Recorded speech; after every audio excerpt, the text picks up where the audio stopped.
Hey guys, what's up? Welcome back to the channel. It's Cynicalex, and today I want to talk to you guys about leveling up your characters and leveling up your S.H.I.E.L.D XP, which is in the top left hand corner of the game here, and mine is currently sitting at level 61 of a new maximum of 70.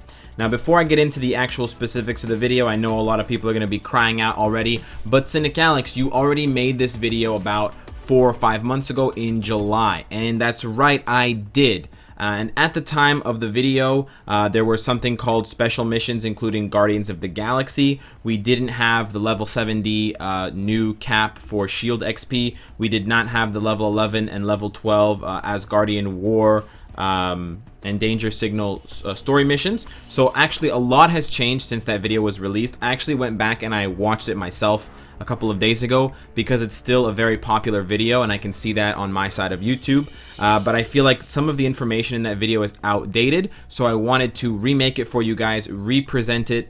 You know, I have a better way of recording now, I have a better microphone, all that good stuff. So that's why I wanted to make this for you guys, and I also wanted to update it with the new information that we currently have. So let's get into it.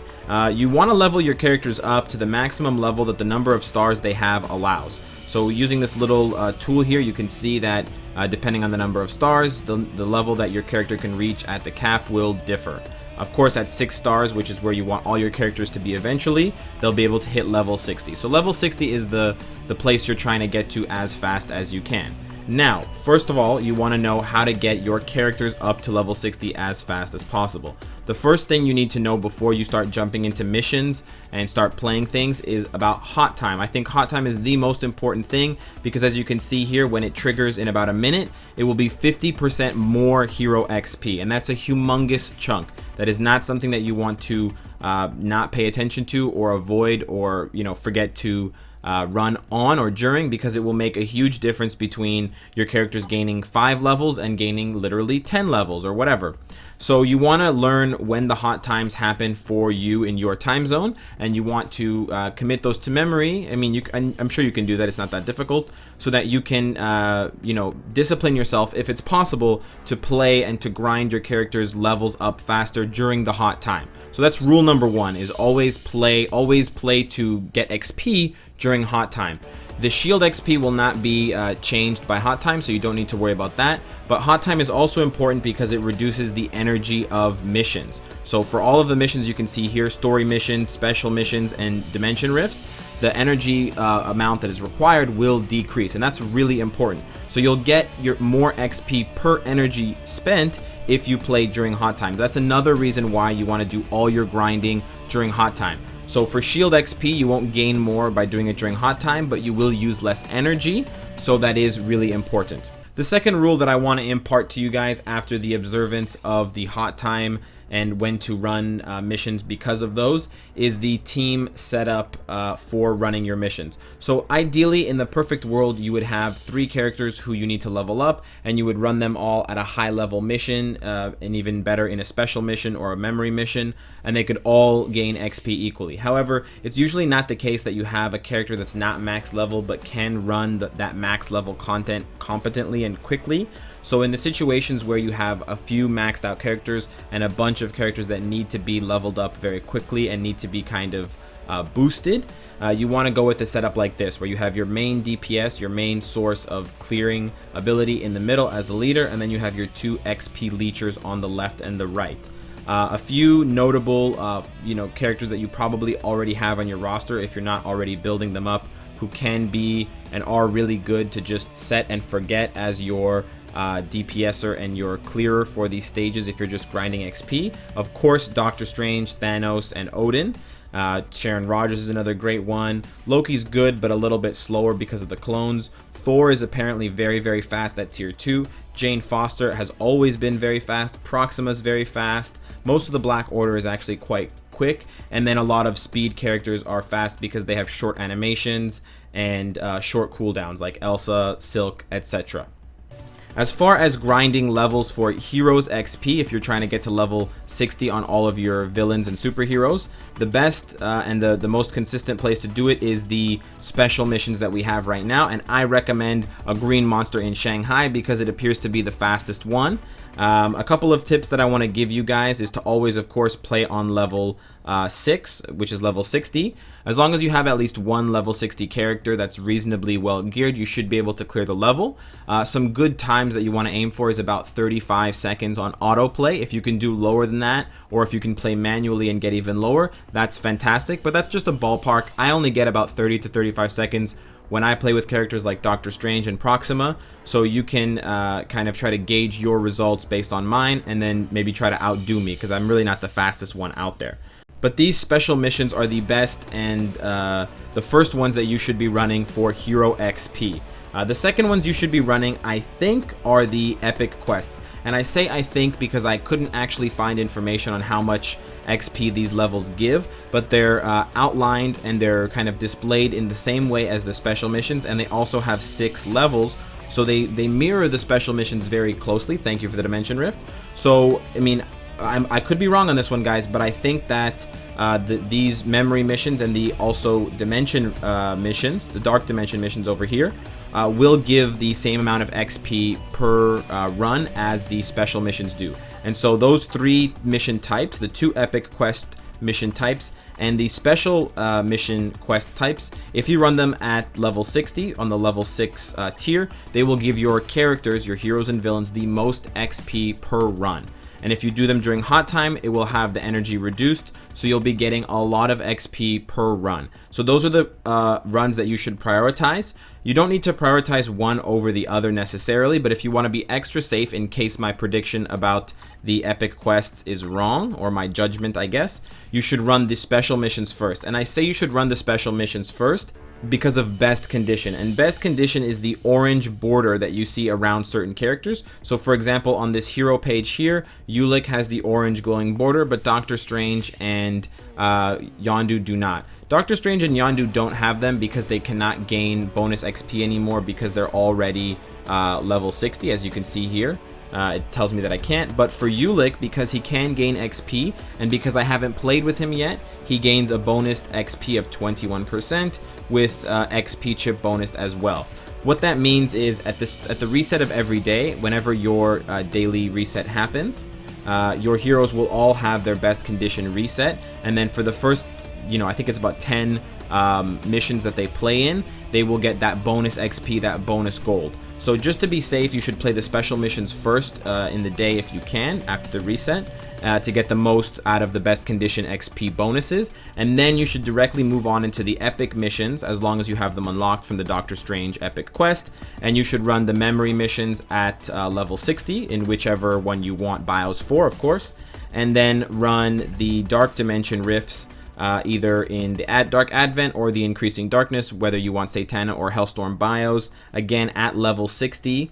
These ones are not terribly difficult. They're about on the same difficulty level as special missions, so it actually doesn't take a lot of effort to do them.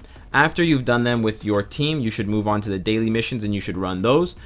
After you've run special missions and daily missions and epic quest missions, you can then move on to story mode missions. However, story mode missions are not really that good. The level of XP that you get is lower. The level of XP that you get is now higher for the level 11 and 12 new story missions, but they're actually incredibly difficult to clear, and they take a really long time, and they cost more energy, so they're a very inefficient way of leveling up your heroes, and I honestly don't recommend it, because especially for the players that will take this advice the most seriously and who will need this advice the most, they probably don't have a roster capable of clearing chapter 11 and 12 consistently, or even clearing it on auto, and that's really gonna hurt how much time it takes them to do that. And so I really honestly don't suggest it. It's not a good idea.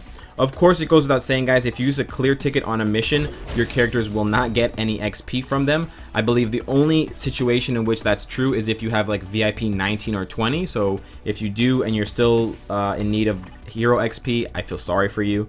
But those are the tips that I have for you guys for leveling up your heroes. One last thing that I want to mention is about XP chips. Now, this might seem like a bit of splitting hairs or a bit of nitpicking, but what you can do to maximize the amount of XP chips you have and to min-max the amount of XP is you have to take into account that when a character gets XP chips, they are going to be getting a bonus because of their best condition. So here I have a 10.5% XP chip bonus on Ulik. So that 10% bonus is going to mean that if I apply all of these XP chips here, it's going to bring him to level 43 with a 63% bonus. But when I hit use, it's actually going to jump, and it's probably going to jump closer to at least level 44 because of that 10% bonus. So I would be foolish, or I would be wasting XP tickets a little bit, the XP chips, if I hit max here and I use these 123 level 5 tokens, tickets, chips, whatever the fuck they're called, because then I'm going to not be using up, and I'm not going to be getting the bonus of that 10% XP chip. So I'll show you what I mean here now. When I press this button again at 63% and I hit use, he actually jumps to level 44 with a 42% left. So that's huge. That's almost a full level that I gained just by having that 10% bonus. As you can see, as the character levels up, the bonus gets lower and lower, so it becomes more and more negligible as you get higher and higher, but it won't matter because once you get to like 55 and up, you're just grinding for levels in secret special missions and the epic quest missions, so don't worry too much about that. But for lower level characters, or especially if you have a level 1 6-starred character, let's say you just use a mega rank up ticket, it's very important to properly prioritize and allocate your XP chips so that you don't over level the character and you can take advantage properly of that XP chip bonus. Having said that, you're best off using your XP chips all in one shot so you can benefit from that initial burst of XP chip bonus. So it's not good to do one chip at a time or 10 chips at a time. Just shove the whole bowl in your mouth. Try to be as much of a gluttonous bastard as possible and just shove all the XP chips in your character's face and down their throat so that they level up faster and more efficiently. As far as S.H.I.E.L.D. XP goes, I know I may not be the best person to relay this information to you because I am still struggling here at level 61, but I have perused the Reddits and the forums, and I have read a lot of information to try to educate myself on the best way of going about farming for S.H.I.E.L.D. XP specifically. So I wanted to impart these tips as well, just to bring something new and fresh to this video. For starters, you do not gain any S.H.I.E.L.D. XP from these regular dimension rifts, so unfortunately running them will actually be a huge waste of your time. But fortunately, it's a pretty simple process because basically all of the missions are useless for S.H.I.E.L.D. XP except for one. Now I'll explain why the new Asgardian missions are not really useful for S.H.I.E.L.D. XP. The reason is that although they do give more XP per mission in terms of the S.H.I.E.L.D. XP, they do cost more energy and they take a lot longer to clear. So the efficiency of how much XP for your S.H.I.E.L.D. level that you can farm per hour is actually decreased by a lot because of how long these missions take. As well, you have to take into consideration that if you're going to use one of these boosters for the S.H.I.E.L.D. XP, as a lot of high-level players in top 16 alliances did to get to level 70 and Uru it up as fast as possible, you want to be as efficient as possible, and you want to run as many missions as you can. So for those reasons, the Asgard missions are kind of off the table. The mission that the general consensus of the community has latched onto as the favored mission is actually 8-7. This mission right here, I can run it for you guys with Odin and I can show you what it looks like. Basically, it takes about 10 to 12 seconds to clear. It's extremely fast. It's one of these timed missions where just waves will appear, and then if you clear all of the waves within a certain amount of time, the mission just ends. So you just have to clear all of the waves, and because you don't have to actually move around all that much, it's kind of reminiscent of the old daily missions. So I'm going to show you guys here on autoplay how long it takes. The waves just keep spawning in front of you, so you don't actually have to go anywhere, so it saves you all the time of moving around and wasting on just moving. So you can see here it's going to clear now, and I believe this is about 10 seconds for me. With loading time and stuff like that, it'll probably take you about 20 seconds to play this mission once, which means you can get comfortably, it's 15 seconds.